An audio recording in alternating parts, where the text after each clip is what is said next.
Hi everybody, I'm Linda and welcome to LindaFit Pilates. Well, in this video we're going to learn all about the shoulder joint muscles and particularly the rotator cuff of the shoulder joint. So in my last video we talked about scapula stabilizers, and we said that scapula stabilizers were muscles that stabilized the shoulder blades on the back body and actually help move the shoulder blades dynamically. So this will allow our arm to move potentially maybe 360 degrees if I can, because that shoulder blade will move and pivot, allowing my arm to position itself. So that's part of the equation, and that happens at our shoulder girdle where our clavicles and our scapula are. But our shoulder joint, where the head of the humerus meets the socket, which is actually part of the shoulder blade right in there, is our shoulder joint. So in our shoulder joint, we have the humerus fitting into the socket. And I'm going to show here, there's a little bone on top of the scapula right here called the acromion, and it sits right above the head of the humerus. And there's a little space between the acromion and the humerus, and this space gets banged on, impinged, when that humerus pulls up against it. Now, what muscle would potentially pull that humerus up against the acromion? I don't know, maybe some shoulder deltoid muscles? Well, yes, those are the ones. So the deltoid, very important muscle to bring our arm overhead, but there's another muscle, and it's part of our rotator group, that's going to pull the head of the humerus into the socket first, pulling the humeral head down into the socket, and that is called our supraspinatus, and it's one of our sits muscles, or our rotator cuff, SITS, supraspinatus, infraspinatus, teres minor, and subscapularis.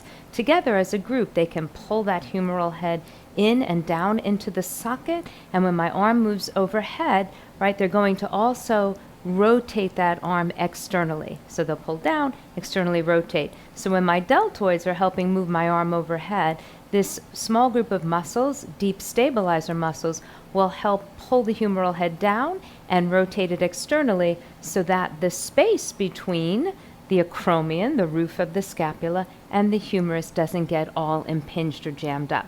So here's my finger. It should fit into that space. And I believe it's about 10 milliliters of space naturally, but it gets restricted, right, when we're constantly using faulty mechanics. And when that space gets diminished, everything in there, the rotator cuff tendons, we have some bursars that go in there as well underneath for padding. Everything in here gets inflamed and we get a tendinitis or a bursitis, right? And to add to the equation, when we sit with faulty posture, and I discussed this, how rounding and slumping and internally rotating at the shoulders will start to position the shoulder blades more upwardly, and they'll start to collapse forward onto the spine. So they abduct and they elevate, and that is going to further close off this subacromial space. So that's your little education. So now how do I fix all this? Well, we're going to learn some exercises today on how to strengthen the rotator cuff. So let's just all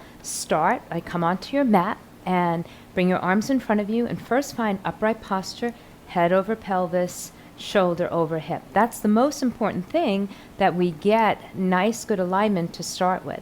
So for instance, if I started to do my rotator cuff exercises from this slumped position, I'm not really going to get the benefit because I haven't opened that space, right, between my acromion and the head of the arm bone. So if that space is closed, it doesn't matter how many repetitions I do of this important exercise that will strengthen the muscles, right? The joint needs to be in the correct place. So we bring the shoulders up, back, and let the blades just melt down the back naturally. All right, so you don't have to press down, just up, back, and then feel your spine floating up, your collarbones nice and broad. Then have your arms positioned slightly in front of you. Lead with your thumbs, and you're just going to bring your thumbs out and up into space.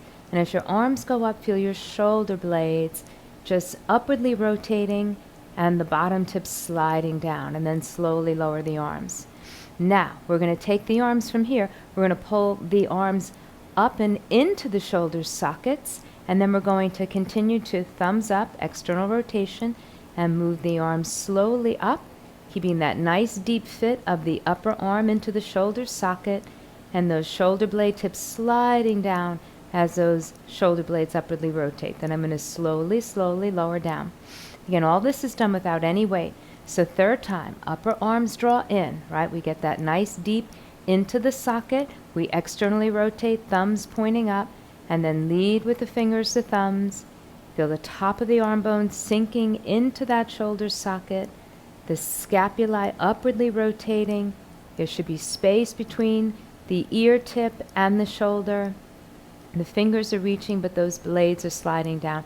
And then I slowly, slowly lower my arms. Excellent. All right, so now we're just going to take those arms. We're going to bring them next to our sides.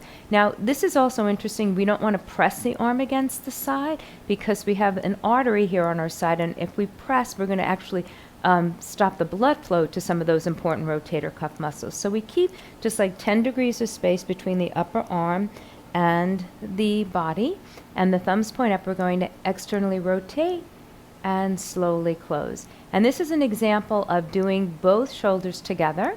So if you don't have a lot of time, this is a nice one. So I'm going to externally rotate, open, and close. Externally rotate and close.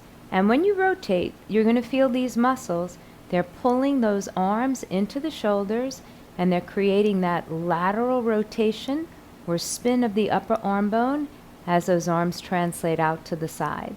So sometimes I say think of opening the door and then closing the door. Opening the door and closing the door. Thumbs stay on top, forearms stay parallel to the floor, and we keep that nice little about 10 degree of space between the arm and the side body. And of course we breathe, and then you've got to keep your posture. You sense a broad collarbones. The shoulders are right over the hips, not collapsing forward.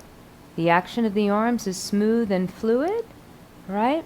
And honestly, we can do about 20, 25 repetitions because we're only working here with our own body weight and gravity, right? So not a lot of weight load. And these are also endurance muscles, which means we can do lots of reps and light weight load. And in our case, we're using body weight. All right, so that's your first round, okay? So again, you feel that muscle is right here. Some of them are on the back of the shoulder blade, right here underneath the spine of the scapula. We have the it of the sits muscles, the infraspinatus and the teres minor, and they are instrumental in externally rotating that arm. And the supraspinatus is the one that really helps to pull it into the socket and down, right? That humeral head depression, right? That very important action. So now, if I have weights, and you might want to pick up a weight, a soup can, or just again do it like we did in the last one. I'm going to show how we can do it one arm at a time. And sometimes people like this version because, and I'm holding a 2-pound weight, again because these are deep stabilizer muscles. We don't want to load them too much.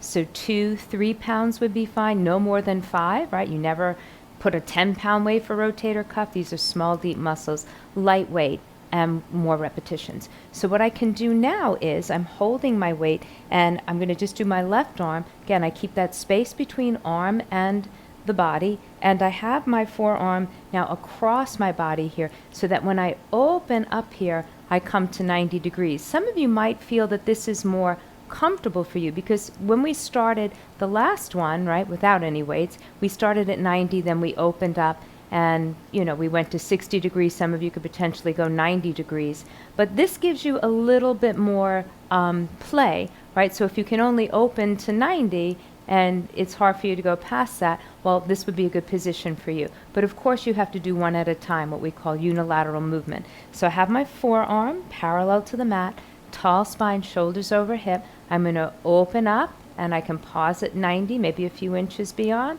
and then I come back. And I open, and I control. Now, since I have a weight here, right, I have a little bit more feedback, so I have to really keep that spine tall, that shoulder placed correctly, and I have to control the weight. I don't want to swing it, so it starts forearm parallel to the body, and then it opens up to 90 degrees, maybe a little past 90, and then it comes back. And I open it up past 90 maybe, and it slowly comes back. And again, I feel those muscles pulling that head of the humerus, the top of the arm bone, into that shoulder socket.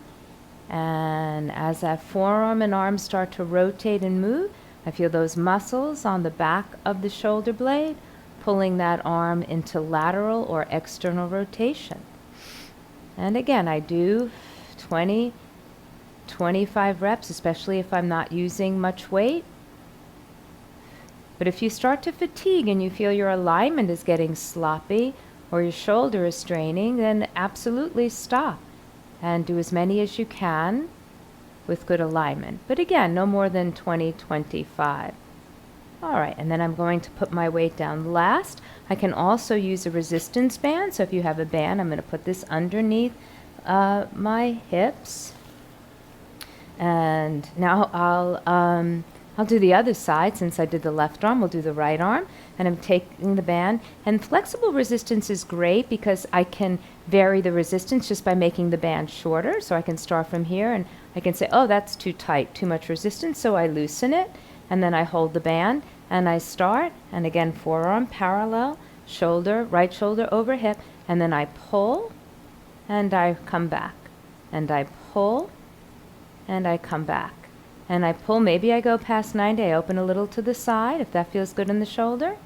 But otherwise I keep the action from the forearm parallel to the body and I go to right in front of me where the shoulder's at 90. And I can open and close and open and close. And again, 20 to 25 reps, keeping good alignment, supporting with the breath. When you open, there's a little hold and a slow, slow release. So we work that eccentric control, right? Instead of just letting the band ricochet back. We want to control it in. All right, so we shake it out. So that's our shoulder joint. Again, a quick review. The arms pulling deep into the shoulder sockets and externally rotating is the job of the rotator cuff, and they work synergistically with deltoids, right, and other muscles to bring our arms overhead. And if we don't employ them, right, we get a faulty mechanic. We diminish that space between the arm bone and that part of the scapula called the acromion. And when that space gets diminished, we start to have problems in the shoulders. Okay? So I hope you enjoyed learning about your rotator cuff, how to strengthen it. And I look forward to seeing you in future workouts. And if you're interested in working out with me in full-length body workouts, 60 minutes, and doing a variety of workouts like Pilates and sculpt and bar, cardio, visit me on LindaFit.com where you can work out with me anywhere. And I have tutorials just like this for specific issues as well as full body workouts. All right, look forward to seeing you there on LindaFit.com. Mwah.